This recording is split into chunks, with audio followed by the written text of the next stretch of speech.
Hello, everybody at the Facebook group. It's me, your fellow admin and creator of the group, Robbie, and joining me today for the special presentation is my other fellow admin, Cody House. Hello, Cody.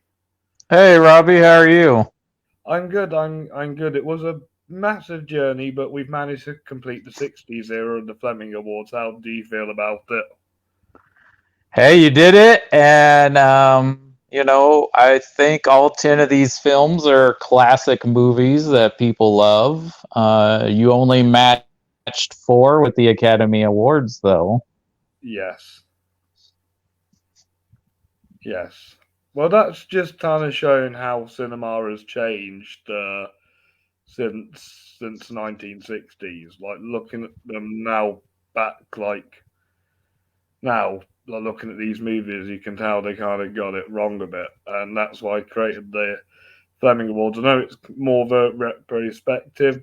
Obviously, the more modern ones are obviously more modern day, but when we've done like obviously the retrospective, it's been so much different from the Oscars, with only a couple of handfuls that are similar. Mm-hmm.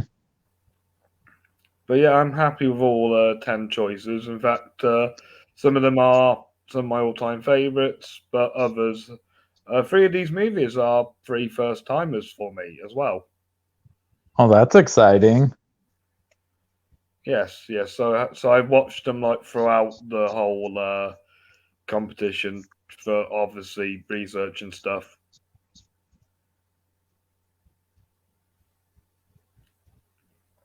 Yes, yes. So would you like to go first and say what your least favourite of these are? For the record, I do say I do like all 10 of these movies.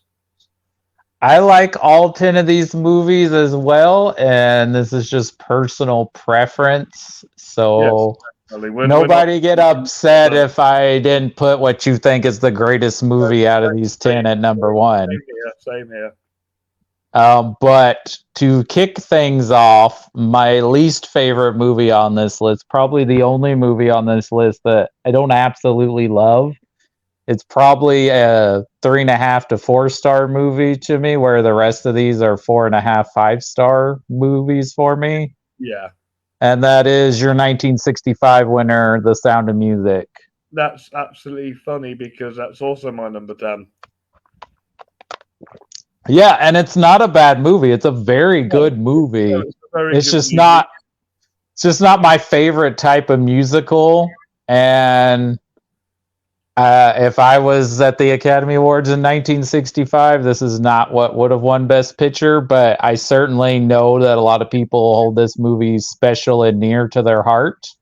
Definitely, It's definitely. it's And a it's comfort watch for a lot of people. played in the And UK round Christmas. yeah, I think it gets a lot of heavy play around the holidays too here. And of course people love Julie Andrews. So Yes, he won the Best Actress award. mhm. He also won Best Cinematography and Best Sound. Well, I mean, that makes sense. And this director we'll be talking about again probably fairly soon. I don't know how high up you have his other film on the list, but we'll Yeah, see. yes. The film that won the most awards that year was Doctor Zhivago, which was a first time watch for me, and I thought that was going to be the winner until everybody was voting Sound of Music, and I think it's because it makes it tricky when it's because obviously this is when I started multiple wins and the one with the most votes wins. There's no nomination slot, so I feel like if I did it the way I originally was doing it, where it was like we voted for the nominations and then voted final voting later on, I think the Sound of Music probably would have won a lot more. Yeah. I've never seen Dr. Shivago. I know that's a David Lean film, though. Yes, he won Best Director. Ah, beat out Robert Wise. Yes, yes. And the other three movies Sound of Music beat were Apache Blue, Repulsion, and For a Few Dollars More. Okay, I've never seen Repulsion, and I've never even heard of A Patch of Blue. It's got Sidney Poitier in. Okay, it's of that era. Okay. Yeah. Yes, definitely, definitely. So, do you want to hear my number nine? Yeah, what's your number 9? So, my number nine is actually the Robert Wise film you're on about, but this film he was joined by another director who directed the original stage version of this movie, and this movie was quite successful. I do prefer its remake that won Best Film in that 21-22 season I did. But I'm talking about the original 1961 West Side Story. I have this just a step above you at number 8, which I do also prefer the Spielberg version for not just the film, but also making the right casting decisions with Yeah, characters. But yes, this original is still one of the greatest movie musicals ever put on cinema. Like it's a definitely. beautiful, well shot, well choreographed movie. It's fantastic. But I do think the Spielberg version is a step up. It's a superior version of the film. Definitely, definitely. But it also did win a lot of awards. The original won Best Film, Best Director, Best Supporting Actress, Best Adapted Screenplay, Best Cinematography, Best Editing, Best Costuming, and Best Sound. Those are all worthy wins for it. Definitely, definitely. Although adapted screenplay seemed to get a bit of mixed. I'm not sure why. I think a good screenplay makes a good movie. Yeah.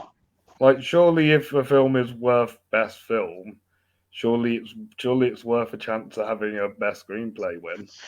Do you think it's because it's a musical and they think because there's not as much word dialogue, maybe? But I mean, still, that takes craft to write down all those numbers and choreography and everything. Exactly. While screenplay's not just about dialogue, you also have to think about stage direction as well. Mm-hmm. Yeah, yeah. And there's a lot of things that go into a screenplay. I've written screenplays before, but yeah, overall, I think it's a worthy win. Do you want to hear the films it beat? It beat. Sure. It beat Breakfast at Tiffany's, The Hustler, Judgment at Nurburgring, and La Dolce Vita. I did watch Judgment at Nuremberg. I think that would have been my choice over West Side Story. I haven't seen that, but It's is a that really well shot and well crafted courtroom drama, and it's got a Spencer lot of Tracy and Spencer Maximilian Tracy, Schell? Maximilian Schell, Montgomery Cliff, and Judy Garland. Oh wow, yeah. And I haven't seen the Fellini film either. No, I need to watch that one, so I want to get more into Fellini.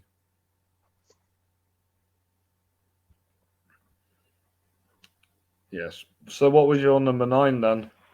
My number 9 is a great movie. It's got a great soundtrack with a really great song that's in the beginning of the movie and two great performances by its two actors. It's just not my favorite film of 1969, and that's Midnight Cowboy.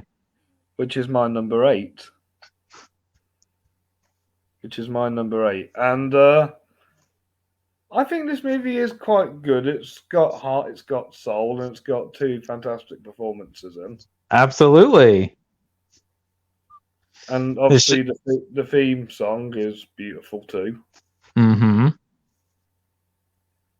But I feel like I know not everybody is going to enjoy this because I do feel like it does have some deep topics. Oh, for sure. It's definitely got deep topics, and it's not like it's a more typical awards movie that wins Best Picture. It's not something everyone's gonna enjoy. It's not a Yeah, crowd pleaser. yeah. Because my favorite movie from this year is Butch Cassidy and the Sundance Kid. I do prefer that over this film, and I prefer the Wild Bunch over this film. The But Wild those, Bunch.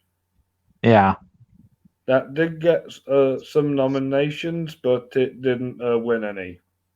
Ah, they're all three great movies from 1969, though. But Midnight Cowboy won Best Film, Best Actor for John Voight, Best Supporting Actor for Dustin Hoffman, Best Adapted Screenplay, yeah, I think Hmm. that, and Best Cast.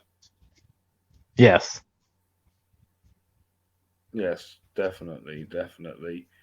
And it also, besides Butch Cassidy and the Sundance Kid, it beat out another one of my favourites, Battle of Britain, Easy I've Rider, never. The Italian He's. Job, Tez, On Her Majesty's Secret Service, and True Grit.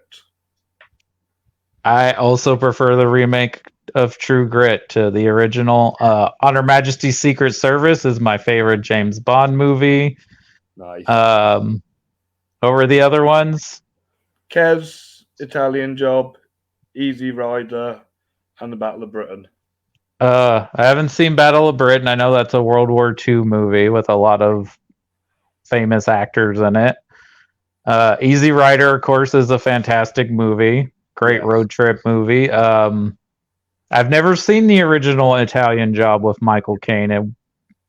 You'll What have is it? to. It's better than the 2003 one.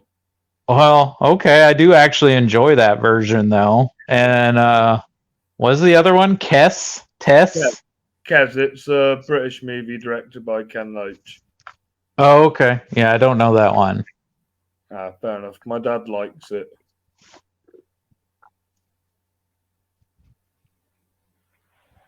Yes. So what's your so can I read out my seventh pick? So I think Go this ahead. I think this one will be a bit higher because I know how much you love this movie. It's The Good, the Bad, the Ugly. Yeah, it's gonna be very much higher on my list. Yeah, we'll save that one for later. So tell me your number seven. My number seven is probably higher on your list because you love this director, but I like the other movie on this list a little bit better. But my number seven is 2001: A Space Odyssey. That is a lot higher on my list. But I'm just curious, why is it number seven? Well, nothing other than if I'm gonna watch these movies, the other six I probably would watch more than 2001 because 2001, of course, is a great, technically well made movie. It looks amazing, but it's kind of a movie I have to be in the mood for. It's not a movie I get that. it's not a movie I want to just watch all over and over again. I would. I just want to get lost in Stanley Kubrick's visuals. I like some of his other movies just a little bit more on a personal preference, but this is a masterpiece of sci-fi cinema. Definitely, definitely. And I'll and when it gets to my list, I'll tell you it's other wins and as well as my opinion and the films it beat. Mm-hmm. Yes. So you ready for my number six? Yeah, let's hear it. My number six is beautiful. It's fantastic. It's a really well told story from A to B. Unfortunately, that A to B is a massive, like 3.5 hours. It'll probably take you a whole day to watch this movie, but thanks to David Lean's direction, which he sadly didn't win Best Director for this, Oh, that's crazy. he managed to bring us Lawrence Arabia. Yeah, so this is a little bit higher on my list. But I'm surprised he didn't win Best Director because I mean, my God, this movie is beautiful. On top of just They being gave it to the director of To Kill a Mockingbird. okay. I mean, that's a great movie too. I love To Kill a Mockingbird. That's one of my personal favorite movies, but I don't know. David Lean, I mean, he directed the crap out of this movie and it's beautiful. Yeah, yeah, yeah. But I know Robert Mulligan. I think I'm saying his name right. He did get a good performance out of Gregory Peck and the kids. Oh, of course. That's one of the best movies with child performances in it Oh, because definitely. it's from the point of view of a child and it's done in a realistic manner where it doesn't feel proppy or Hollywoody like a lot of child performances feel. Yeah, definitely. And I mean, yeah, that's an all-time great performance from Gregory Peck, which is why I guess Peter O'Toole didn't win the Oscar that year. He didn't win the Fleming either. Well, yeah, it's just I guess Atticus Finch is just so iconic. It's Yeah, hard to. definitely, definitely. I know. Well, T. E. Lawrence is iconic in his own way. Right.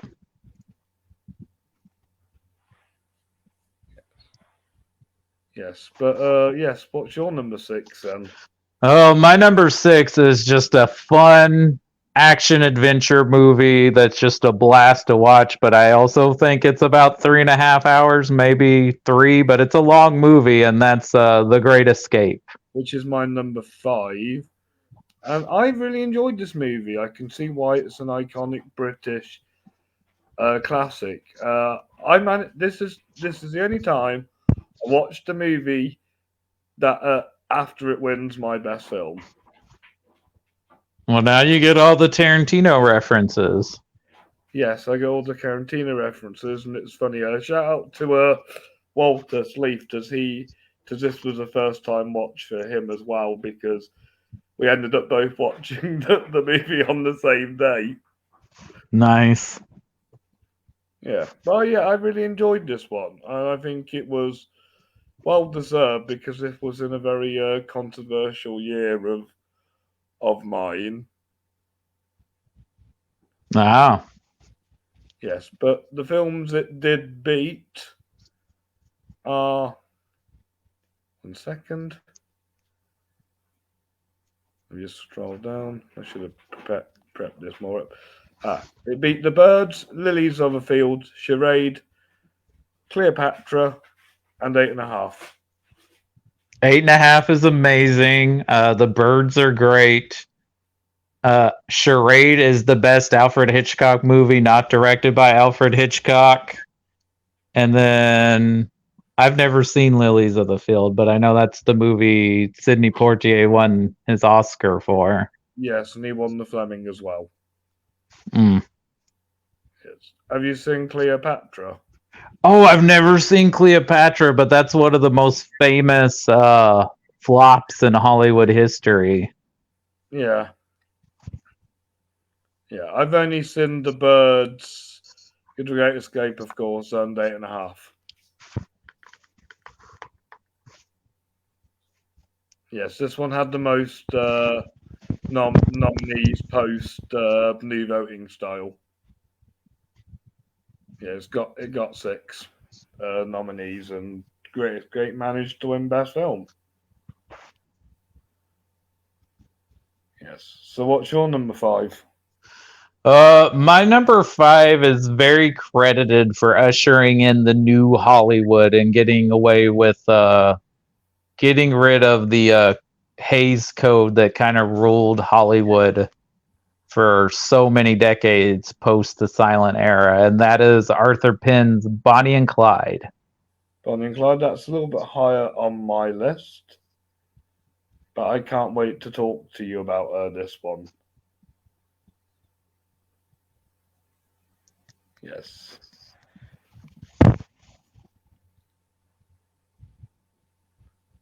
All right, I'll just go on to my number 4, because this might be in your top 3.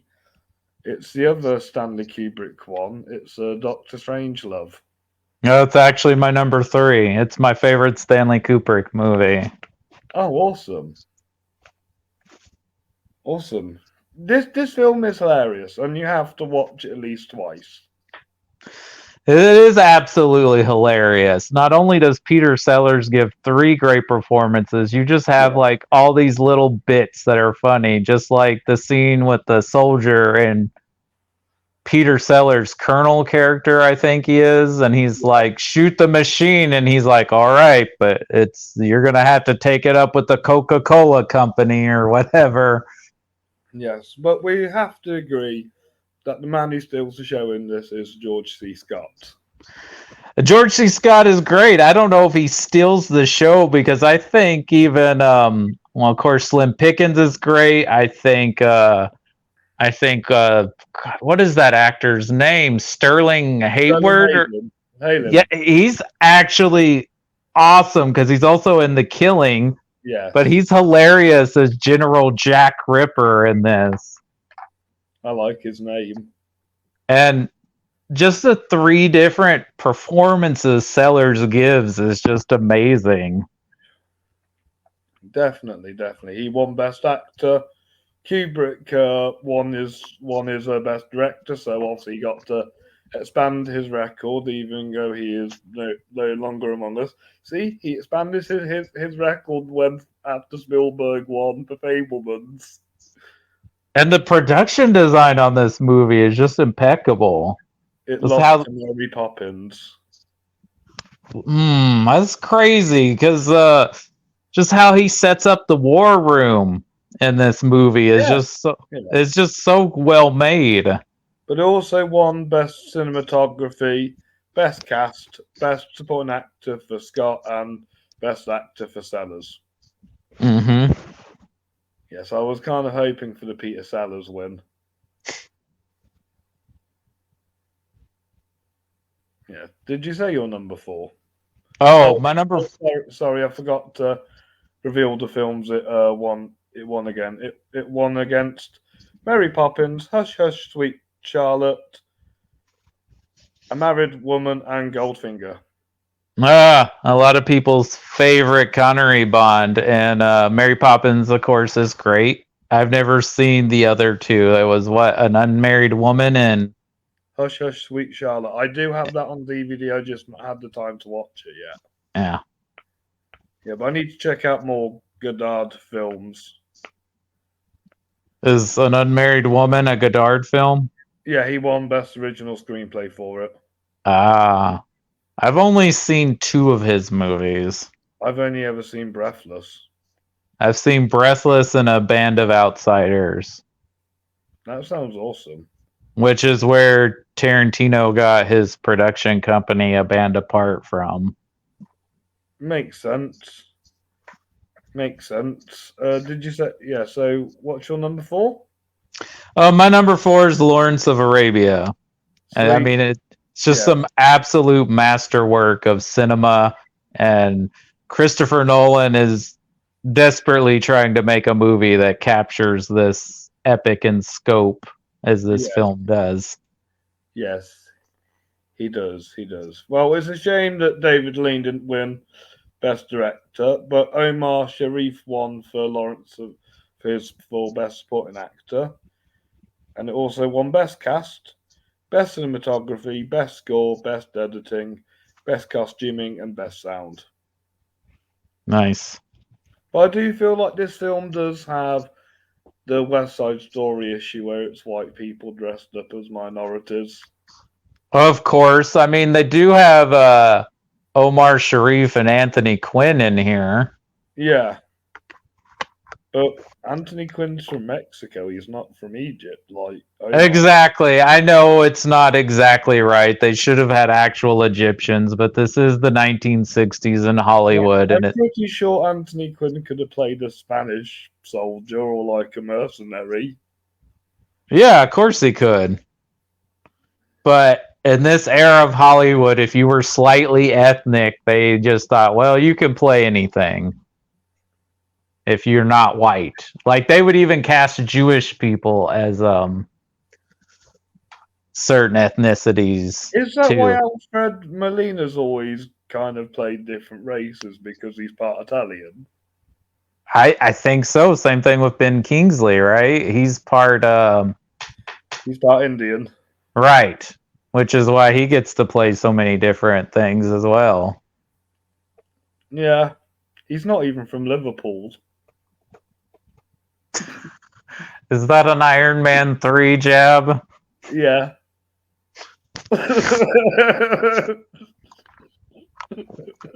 I like that bit in Iron Man 3. I think he's great. He's better in Shang-Chi. Well, I'm just glad they're like, yep, he's still here. He's still canon. Yeah, he's still canon. So we'll go back to my number three, and that's Bonnie and Clyde. Boy, did I Ah, love this movie! Watching it, it gave you. It didn't give you the true story of Bonnie and Clyde, but it gave you the story they deserved. absolutely, absolutely. I mean, And I praise Robert Benton and David Newman for coming up with an original script based on these two people, and it really worked well for a movie. it's Gene Wilder's first film, and also it's one of Gene Hackman's earlier roles too. Before he would go on to be one of our most celebrated character actors.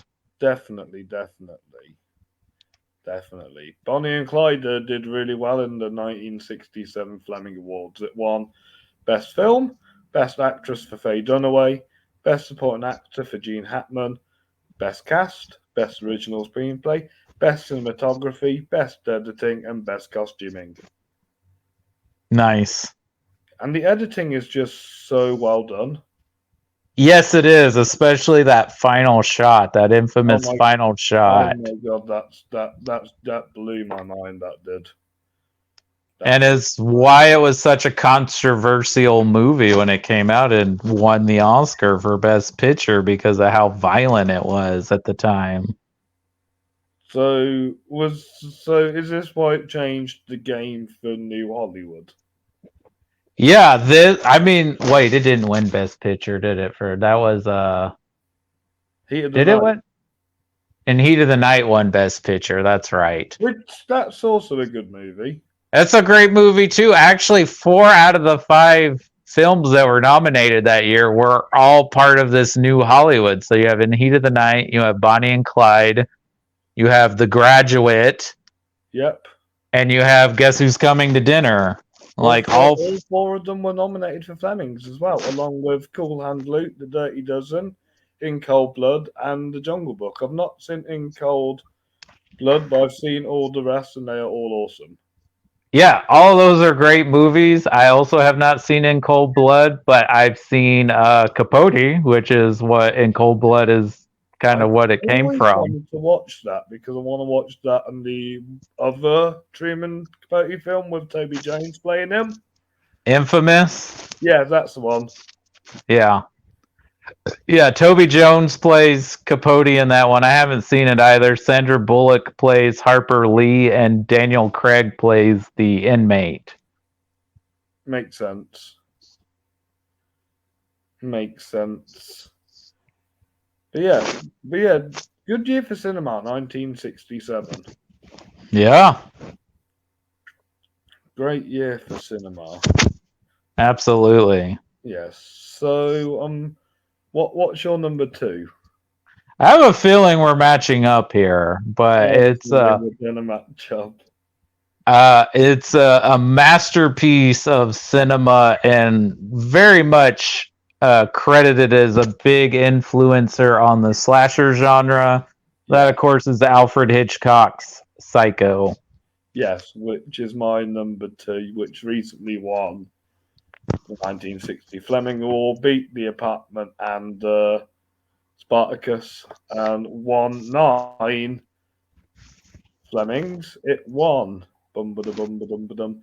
Best film, best director, best actor, best supporting actress, best cast, best adapted screenplay, best score, best editing, and best sound. And I think all of those awards were deserved. Well deserved. It's an incredibly well made movie. It shockingly was not even nominated for Best Picture when the Academy Awards in 1960. I mean, The Apartment's one of my all time favorite movies. I love it. And I've yet to see Spartacus. It's the only Kubrick movie I haven't watched. Well, now you have a good excuse. It's won 4 Fleming Awards, and it's funny because it's the same amount of Oscars it won, and it's all in the same category: best supporting actor for Peter Ustinov, best cinematography, best production design, Best costuming, and yeah, just those four. Mm. One actor, cinematography, production design, costuming. Yeah, yes. I fell in love with this movie more when I went to a re-showing at the Electric Cinema in Birmingham for my friend's birthday. Hmm. Yeah, it was his present for his 21st, Nice. and I think it was a good 21st birthday present. Absolutely. I mean, this is. I'm kind of jealous. I've never seen this on the big screen. This would probably be a great movie to see on the big screen. Definitely, definitely. I've recently rewatched Inception for the first time on the big screen. I don't think I can watch the movie in the same way again. Did you sit in Christopher Nolan's favorite seat? No, I just sat in the seat that I just prefer to sit in the middle when I sit in movies or whatever best Well, angle. Yeah, isn't his favorite seat in the middle? I forget which row it is, though, because he recently said where he likes to sit yeah, I in remember. in the theater. Yes, yes. So I know you're number one, and you know mine. Which one do you want to talk about first? Well, you're the host. Which one do you want to talk about first? Let's talk about the good, the bad, and the ugly. Oh my God, where to start? I mean, this is one of the most influential films ever made. Definitely. The score by Ennio Morricone is amazing. One of the, and in my opinion, the Ecstasy of Gold sequence with Eli Wallach running to the graves is maybe the best piece of scored cinema ever. I I know. mean, also maybe one of the best comedic performances of all time, despite Yeah. Eli Wallach not being a Mexican, him being a Jewish American, but See, it's a Anthony fan. Quinn would have been a much perfect casting. Would have made more sense, but Eli Wallach does a great job Yeah, despite the issues. Of course, this solidifies Clint Eastwood as one of the coolest anti-heroes in Western cinema. Lee definitely. Van All Cleef my is very hero. Lee Van Cleef is very menacing and fantastic in this film. Yes. Sergio Leone directs the crap out of this movie. I wish he would have made more films in his life, but this movie's epic and I love it. And yeah, there probably wouldn't be a Quentin Tarantino without this movie. No, no. I do enjoy this movie. I think the cinematography is phenomenal and the score is fantastic, and obviously Clint Lee and Eli are just iconic. But Yeah, especially I that just find showdown I just sequence. I just find that some bits do kind of feel a bit too long-winded. It's probably because I've only seen the movie 3 times. Well, I mean, that's quite a few. Yeah, but anyway, it won best film, best director, best supporting actor,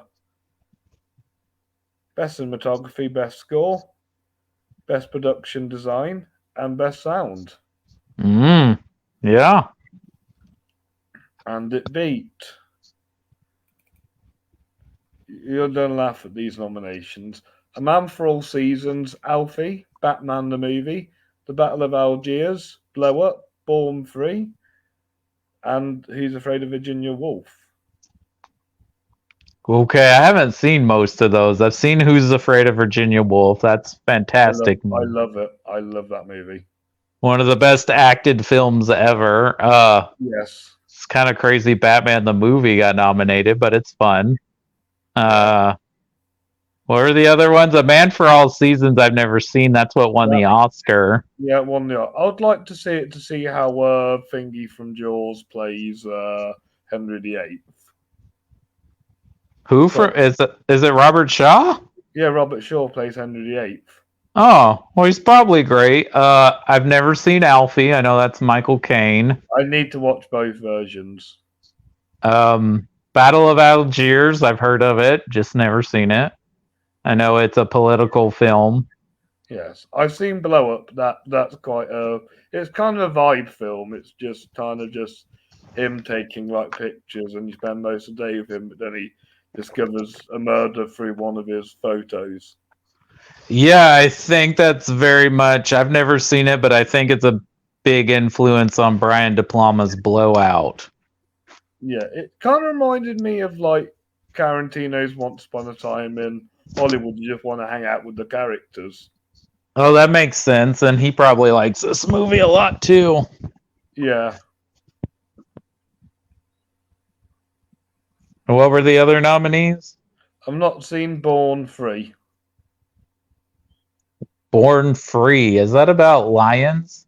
Yes, Oh, I think I've seen that before, but God, it's been forever. I think I was a child. nice.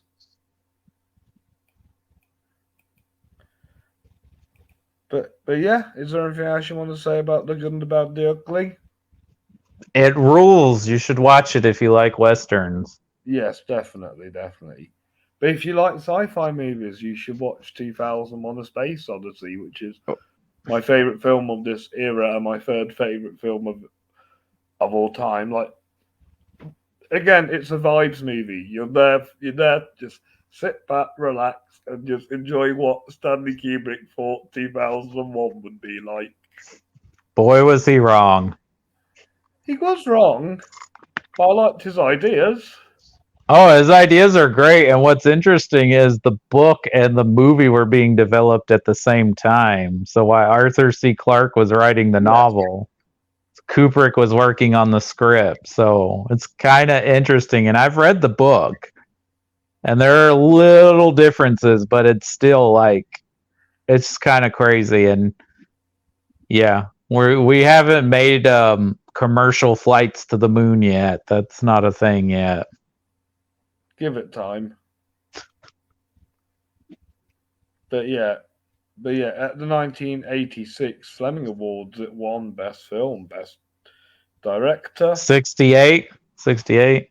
Yeah, 68. Yeah, Best Film, Best Director, Best Original Screenplay, Best Cinematography, Best Editing, Best Production Design, and Best Sound. I mean, those are all great awards, and it's a great movie. I can't remember if this was even nominated at the Oscars, though.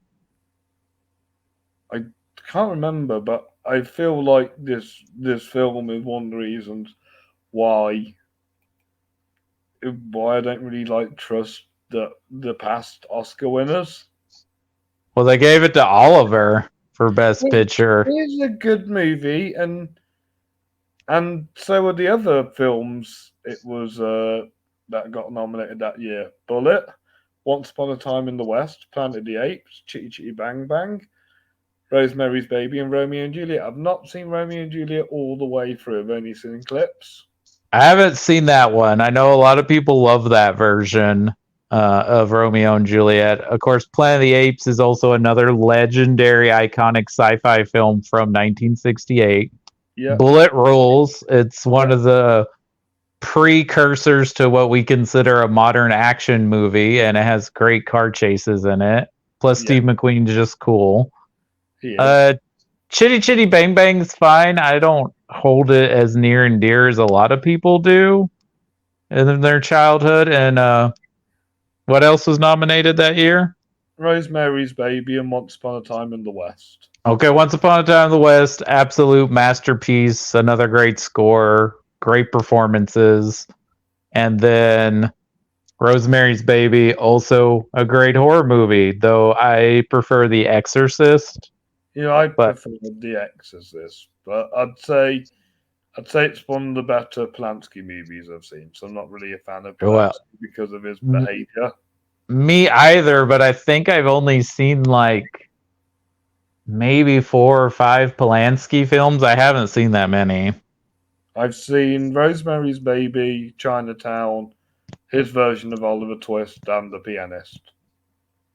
I've seen Rosemary's Baby, Chinatown, The Ghost Rider, and I Yeah. think some movie with Walter Matthau. Oh, and I've seen Frantic with Harrison Ford. I've always wanted to watch that film with John C. Riley and Jodie Foster. Right, it's John C. Riley, Jodie Foster, and then is it Christoph Waltz and Kate Winslet are the other Yes, couple? yes, they're fighting over their kids, over one of the kids bullying their kid. Right. Yeah. I heard it. I've heard mixed things about it, but it's the nature of Polanski too. On top of, but I heard the acting was great because I mean it Yeah, should be right with all those actors. yeah, definitely. It should be like Who's Afraid of Virginia Woolf. Because I mean they're all extremely talented actors. So Definitely, definitely. Right. So do you want to go back and go through the lists? yeah, let's do it. Sweet. Our number 10 was The Sound of Music. Mm-hmm. What was your number 9? Midnight Cowboy. My number 9 was West Side Story. My number 8 was West Side Story. And my number 8 was Midnight Cowboy. My number 7 was 2001: A Space Odyssey. My number 7 was The Good, the Bad, the Ugly. My number 6 was The Great Escape.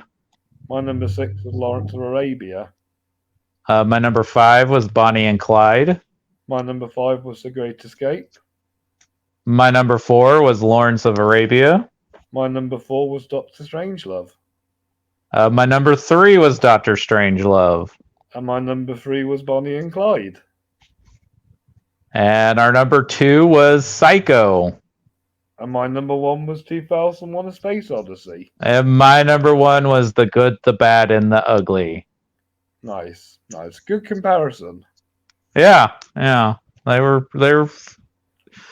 It's kind of funny that our number 1s were the other ones' number 7s. But other than that, even though we didn't completely match on everything, it was very similar rankings pretty closely. Definitely, definitely. And I'm kind of glad that all 10 of these movies kind of showed what the 60s were like in terms of cinema. Yeah, it's a good variety too because you've got the new Hollywood in there with some of these wins with like Midnight Cowboy and Bonnie and Clyde. You've got more classical with the 2 Robert Wise musicals. And then you got just legendary pros like Hitchcock and David Lean. And you even got some Hollywood blockbusters with The Great Escape. And then you've got of course, Kubrick, which is he's in a weird generation because he's too young to be with like the Hitchcock and David Leans, But too old to be New Hollywood. Yeah, he's too old to be New Hollywood with like the Spielbergs and the Coppolas and the Scorseses. Yeah. And then you got, of course, the whole spaghetti western theme, which is technically a foreign movie, but kind of not. But you at least they speak English in it, so I wouldn't count it for best international film. Right. Even though a lot of those actors are dubbed.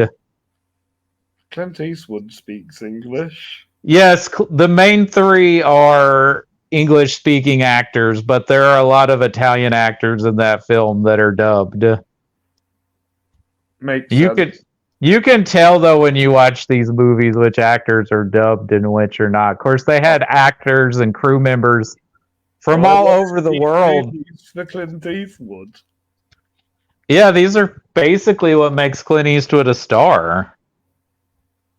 Definitely.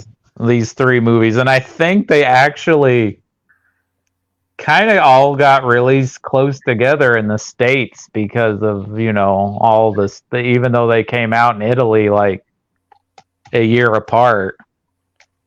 Definitely. So yeah, it's a good balance of where Hollywood was going in the 60s. Yeah, to be fair, I would put Leone and Kubrick kind of in the same league. They're about the same age. And yeah, I would say Leone is just as good of a director as Stanley Kubrick. He just didn't make as many movies, but Kubrick only directed 13. It's not like he made a lot of movies. No, the movies he did make were really good and put a lot of hard work and research into them. Yeah, that's probably why he didn't make as many. And also, arguably, while he's not my personal favorite director, you could arguably say that he almost every one of his movies is like a masterpiece of its genre. Oh, definitely, Yeah. definitely, definitely. That is actually a good. Those are some good words to say. Well, yeah, because he did a great erotic thriller. He did a great war movie. He did a great horror film. He did a great period drama. Yep. Um, not sure what you would call Clockwork Orange. It's kind of a melding of genres, but it's a very Yeah. good cultural commentary on things. Of course, great sci-fi movie, great comedy. Yep. Another Uh, great war movie. The Paths of Glory. oh, what you could also say is a great courtroom drama movie too, because it's partly Exactly. and then a great film noir with The Killing. Yes, and then his first two are just fine the way they are. I think The Killer's Kiss is a pretty fun movie. It's not a great movie, but I think it's a fun movie. Yeah. Yeah. I would rank A Killer's Kiss above Lolita. I think I would as well. I think Yeah. Lolita is the only like Stanley Kubrick film I wouldn't want to watch again. Yeah, because of its subject matter, even though I think it's like a well-made movie, and I It's a think well-made movie, and James Mason and Peter Sellers still the show. yeah, James Mason is pathetic and sympathetic at the same time, which is hard. But yeah, it's just not a. I just can't believe no one got canceled when they made that movie. No, I'm surprised. And people went and saw it too. Is the other thing. This is crazy. That movie could not get made today, nor should it. No, And yeah. no, and I And think I they have tried to make one in the '90s, and it bombed and flopped. yeah, which is also closer to the actual novel, so the girl is even younger in that version. Yeah, I think Kubrick tried to play it more safe. Well, they still made her a minor, but like I think they bumped her up to 16 instead of 12. Yeah, and I think the actress was 18 at the time. Mm-hmm. Yeah, It's just icky. It's an icky movie. yeah, it's an icky movie. I'm glad it didn't win any Flemings. You didn't have to make an apology video for people voting for it. Yeah. Yeah, I think I'm not going to discredit Kubrick or Peter Sellers or any of the cast and crew of the movie because they all worked hard. And yeah, obviously they worked hard to make a good movie, but I don't know. I think at the end of the day, maybe make a different movie. So I just don't know what Kubrick found fascinating about this story. Yes, definitely, definitely. As for what we're going to be doing next in the Fleming Awards, we'll decide. I'll be deciding that over the weekend. But thank you all for supporting the '60s era by voting and picking these great winners. And I think we have a great selection of winners from this era. Yeah, like I said, I think all 10 of these are very good movies, and I Yeah. love 9 out of 10 of them. And I still think The Sound of Music is a well-made, entertaining movie. It's just not my personal cup of tea, but it's still Definitely. so. Yeah, these are great films and a well representation of filmmaking in the 1960s. Thank you, thank you very much. I've had a lot of fun doing this, Cody. Once you've checked out Patton and Badlands, we'll have to do the '70s together. Yeah, is that the only two from the 70s I haven't seen? I think so. Yeah. I want to see Badlands because I know it's an influence on one of my favorite films, True Romance. Ooh. And I have a feeling Bonnie and Clyde must have been the influence for Badlands.